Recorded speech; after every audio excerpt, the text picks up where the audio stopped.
बिस्मिल्लाहिर्रहमानिर्रहीम, अस्सलाम वालेकुम रहमतुल्लाहि व बरकातहू। मेरे चैनल देख रहे हैं जिसका नाम है शाहरुख अली। जहाँ रहें खुश रहें, आबाद रहें। बरतानिया में पाकिस्तानी जिसके पास बरतानिया का पासपोर्ट है वो पकड़ा गया है।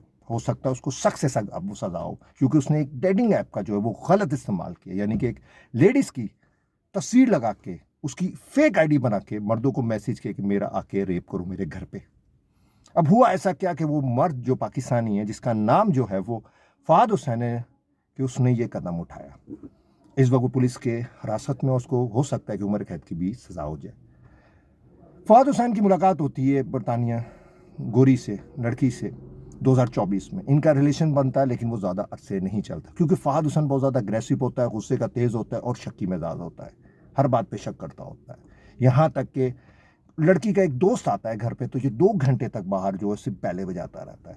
और हद उस वक्त इसकी पार हो जाती है, यानी कि लड़की कहती अब मैंने इसके साथ नहीं रहना, जब लड़की का ज़बरदस्ती मोबाइल छीनने की ये कोशिश करता है। तो उस वक्त उसके साथ ये रिलेशन ख़त्म कर देती है। दोबारा कोशिश करता है उसके साथ रिलेशन बनाने, लड़की कहती है नहीं भाई माफ़ कर दे, अब तेरे साथ कोई रिलेशन नहीं बनाना। अब इसे गुस्सा चढ़ता है। आज जो लड़की है उसकी एक बेटी भी है, इसे गुस्सा चलता है। इसे अपना फेक नाम लड़की को बताया था मिक रेनी, उसका असली नाम होता है फ़ाद हुसैन, उसको नहीं पता होता। अब कहता है बदला लेना है। बदला कैसे लेता है? ये एक डेटिंग ऐप में जाता है, लड़की की फेक आईडी बनाता है और मर्दों को मैसेज करता है, उसकी तस्वीरें लगाता है, डेटा तो उसके पास होता है। मर्दों को मैसेज करता है मेरे घर आओ और मेरा रेप करो। मुख्तलिफ औकात में लेडीज़ के बकौल 18 से 20 मर्द उसके घर में हैं। एक मर्द ने तो यहाँ तक उसके दरवाजे का शीशा तक जो है वो तोड़ने की कोशिश की दरवाजे का। और उसने पूछा ऐसा क्यों करी, तो उसने बकायदा मैसेज दिखाया कि आपने खुद मैसेज किए हैं कि मेरा जो है आप घर आओ, मेरे साथ ज़बरदस्ती करने की कोशिश करो, अगर आप मैं मजम्मत करूंगी तो आपने मेरे साथ ज़बरदस्ती करना, और मेरी मजम्मत या मेरी हाँ है, वो मुझे ये चीज़ें पसंद है। वो मैसेज बकायदा दिखाता है जो बकायदा लिखे हुए होते हैं, जो मुख्तलिफ मर्दों को इसकी तस्वीर लगा के इसकी आईडी के साथ किए जा रहे होते हैं। एक मर्द जब ये घर पे नहीं होती, इसकी बेटी होती ऊपर वाले कमरे में, थोड़ी देर के बाद बैठ के चला जाता है। 18 इसके या 20 के करीब मर्द इसके घर में आते हैं। अब लाज़मी बात है ये पुलिस को रिपोर्ट करती है, पुलिस तहकीकात शुरू करती है और उस डेटिंग ऐप में भी जाती है और आईडी को पूरा वो देखती है। तो उनको कुछ ऐसी चीज़ नहीं मिलती जिससे वो शक करें कि भाई ये आईडी ये किसने बनाई है। अब वो पूछते हैं कोई ऐसा बंदा हो जिस पे आपको शक हो, कहती मेरा साबिक बॉयफ्रेंड, एक्स बॉयफ्रेंड जिसका नाम मिक रीनी है, मुझे उस पर शक है क्योंकि बहुत ज़्यादा अग्रेसिव था वो, उसके साथ मेरे मामला नहीं सेटल हुए, तो हो सकता है उसने मेरे साथ ये किया हो।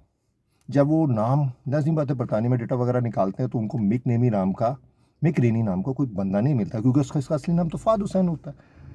अब वो कहते हैं भाई इस नाम का तो कोई बंदा नहीं। लेकिन जब वो कैमरे वगैरह जो मूव करते हैं उसके घर के आसपास होते हैं, उन्हें एक गाड़ी दिखती है अक्सर उसके घर के आसपास होती है, तो वो गाड़ी होती है फ़ाद हुसैन के नाम पे।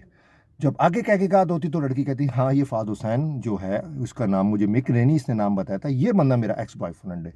अब पुलिस उसको पकड़ती है और कहती है कि भाई आपने इस तरह से जो है वो फेक आईडी बनाई, वो नहीं मानता। और पुलिस कहती है आपका डेटा चाहिए, मतलब कि आपका मोबाइल चाहिए, दूसरा जो आपकी गाड़ी थी जो आपके कंपनी के नाम से रजिस्टर है, लेकिन आप जो उस वक्त जब ऑन द स्पॉट पे आते थे आपने नकली नंबर प्लेट भी लगा के आते थे आप, यानी कि आपने कानून तोड़ा है बरतानिया को। बरतानिया में आपको पता है कानून तोड़ा वो फ़ौरन कानून जो हरकत में आता है सज़ा मिलती है।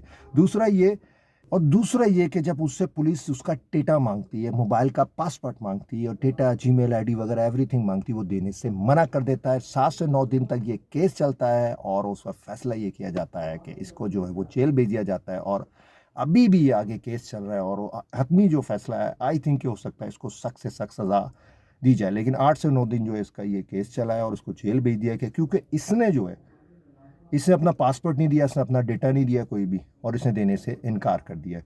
बाकी वो डेटिंग ऐप जिस तरह इसने इस्तेमाल की है, जिस तरीके से इसने की है, लेकिन पुलिस, क्योंकि इसने इकरार नहीं किया अपने जुर्म का, लेकिन शक इसी पे जाता है क्योंकि वो मामला अब ख़त्म हो गए डेटिंग ऐप वाले। अब कोई मर्द उसके घर पे नहीं आ रहा जब से ये पुलिस की ग्रिप में आया।